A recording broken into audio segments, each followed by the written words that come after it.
Velvet and shit, I summoned it, and come it did. The horse's flanks are rank with sweat and flies, and I remember you between my legs, achieving for an hour or so. We parted on the best of terms, the sweet, unsayable loss that's gain in drag. The day hurt a little brighter for all that sharpening. I have a turnstile heart. It opens madly and shuts just so. In morning cold, the horse's breath takes on the shape of terrible blooms. The hoof stamps sound less urgently. I'm not talking about my heart. Oh, and I should mention that almost all these poems are really new. I read them in maybe the last year, so some of them I have never read, and some of them, out loud, and I haven't developed my pattern for them yet, so I don't really have anything to say about them. I'm just going to read them. So less talking, more poems. This one's called Quarry. A girl is swimming naked in dark water. She doesn't see herself as graceful, but the water tells otherwise, the way it loosens and strikes and burnishes. Exposed ledges, rocks crumble on surfaces, and the surface of the water broken by her body, marine and white. There is also a freckled boy contained in his body's wish to outstrip, but for now, mere stripling, too slight for the shoulders and limbs that pummel and thrash to make himself bigger. The girl and boy pinwheel in the water, but do not touch, but are connected by invisible strings their bodies manufacture. Her eyes are closed, but she knows where he is, diving from the turtle rock a little clumsily, the muscles like lozenges in his thin legs twitching as they push off. Days of this, weeks, then detaching itself from sun, water, blasted rock, another body comes, a grown man, all smiles and cigarettes and offering. I still dream that the red-haired boy held my head under the water to spare me what the man did. Air. So this poem is called Air as in H-E-I-R, and it has the word rain in it, which is R-E-I-G-N, and it's air and rain. And what else? Oh, there's a word ensiform, which is sword-shaped. So that's a $5 word. Air. $10 word. Tables heaped with meat and fruit. Plates laden with roasted juice and what lies leaking it. He grabs a fist of service berries and purples his lips. At the last she lay blue and bloated as a frog's upturned belly in the moat. His rain stoppered in her. All the sapphires and gilt, all the chalices ensanguined. He commands snowbanks of ermine to line the crypt, guard hairs glistering, ensiform, murmur of underfur, an avalanche to keep them warm. Someone told me that was like a Game of Thrones sounding poem. I've never seen Game of Thrones, but so that's my Game of Thrones poem. This one's called Blessings. It's cheery. May your harvest fit in a sack. May none of your apples be sweet. May barbed wire tear off the snouts of your pigs. May the mirror show the scarecrow's face. The moon shine on your wedding day. May the milliner embroider your bonnet with nettles. The blackberry fell your dog. May your every joy grow carbuncle. May your eyes go to milk.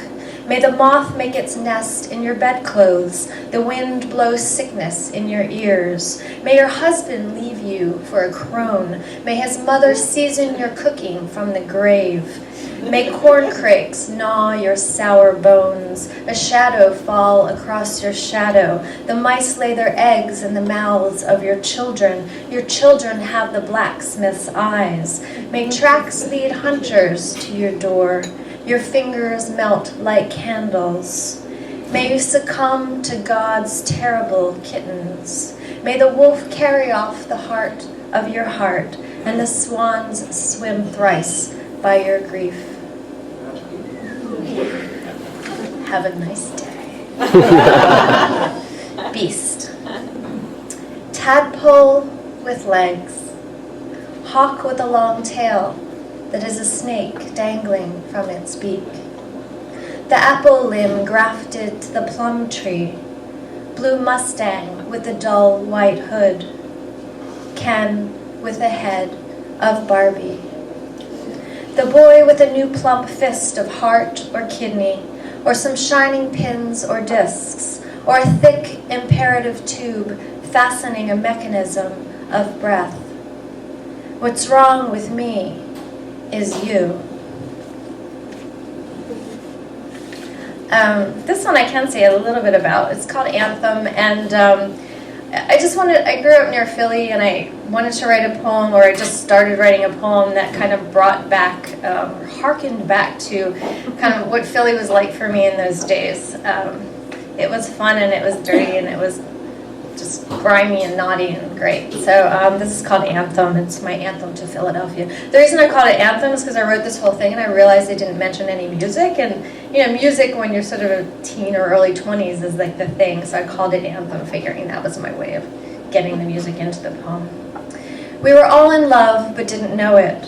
We were all in love continually. Bless our little hearts, smoking and drinking and wrecking things. Bless our shameless shame. We were loud, invincible. We were tough as rails. We stole street signs and kicked over bins, ripped the boards off boarded up stuff, slept in towers filled with pigeon shit and fluff. We kicked beer bottles down cobbled lanes, tires and chains, chains and wheels and skin. The world was always ending, and we, the inventors of everything. Okay, so this is a hipster poem, and I know there are no hipsters in this audience. I'm going to offend, so don't be offended. It's called 7 Minutes in Heaven. How many people know what 7 Minutes in Heaven is? Yeah. Okay, so this is an adolescent game that's meant to just terrify you and traumatize you for life, where two kids are stuck, prepubescent or pubescent kids are stuck in a closet and are meant to do things with each other, or not, or lie about it. Anyway, 7 minutes in heaven, and then have to come out and deal with the shame. It's all the rage to sport wax mustaches and cure your own sausages in some mildewy basement that formerly would have hosted convulsively awkward parties with spin the bottle and 7 minutes in the dark and terrifying closet, aka heaven. But now boasts soprasada strung on repurposed vintage drying racks and fat clay pots of kombucha and curdling hops. Personally, I've never recovered from the sex-shaped void left in those closets by all the groping that should have occurred to me, but didn't. Right under my nose, kids my age were creeping into adulthood, one clammy, trembling palm on one breast at a time. There was also the horror of not being chosen in gym. It is conceivable that learning intricately how to butcher an entire hog and render every morsel might give one a feeling of mastery one lacked in childhood. It is the greatest immaturity to believe suffering entitles you to something, someone wiser and quite possibly grayer than I once said. But in those basements and carpools and playgrounds, as I assassinated one by one clandestinely my torturers, abandoning their foul normal bodies to compost the astonishing tedium of the wending suburban lanes, I was transubstantiating to supernal fame and beauty, and such eerie genius that entire books were written about my books. In fact, it takes a long time to realize your suffering is of very little consequence to anyone but you. And by that time, the future is already happening, and you're pickling okra and starfruit, and foraging for morels in urban forests, and suspending artisan mozzarella in little wet nets, and crafting small batch nitrite-free data, and maybe even thinking about having children, which you swore in 1,000,000 billion years you would never do. I had fun writing that one. Just a few more poems. Oh, I did want to do a little shout out because it's my sister's birthday today. And I think we should all not sing because that would be really embarrassing. But happy birthday! Happy birthday, Heather! Happy birthday. She's over there, but I won't point her out, so it just won't be that embarrassing. This one's called a Pep Talk in Every Drop. I had this cough drop wrapper and it has little things written on it, and I was like, I gotta write a poem about this, but I never write poems about stuff. I can't do it. But one day I actually sat down and I did it, so I was really proud of myself. Pep Talk in Every Drop. My cough drop wrapper tells me to inspire envy, conquer today, push on. Like, actually says this stuff on the wrapper. Because when you're sick, you need encouragement. Anyway, as if sucking on a piece of dubiously medicated candy is tantamount to a devastatingly pricey corporate weekend retreat. You know the kind where they starve you of sleep and feed you lots of sugar, and even the bosses weep and confess they were bullied as children or did the bullying. What a rush with one's colleagues to be suspended in such oceanic union. What nakedness and tenderness and grief. And then the water cooler, the Xerox machine, the meetings, the memo, the firing squad that is a hired agency of experts in empathy and lawsuit aversion and escorting directly from the building on a Friday and being vigorously thanked for the courtesy. This golden yellow Hall's mentholyptus lozenge does nothing to assuage my cough or raise my spirits, but somehow I still believe.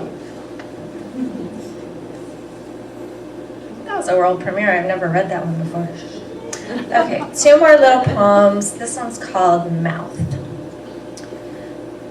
There was a night in summer. I was a white candle. I made such a mess in the dark. You made a mess of me. I ate it up like air, the bugs and earth and grass. My hair a nest, dirt built to home in. You called me dirty girl. I ate that up too. My mouth was full of mouths. There was no end to it.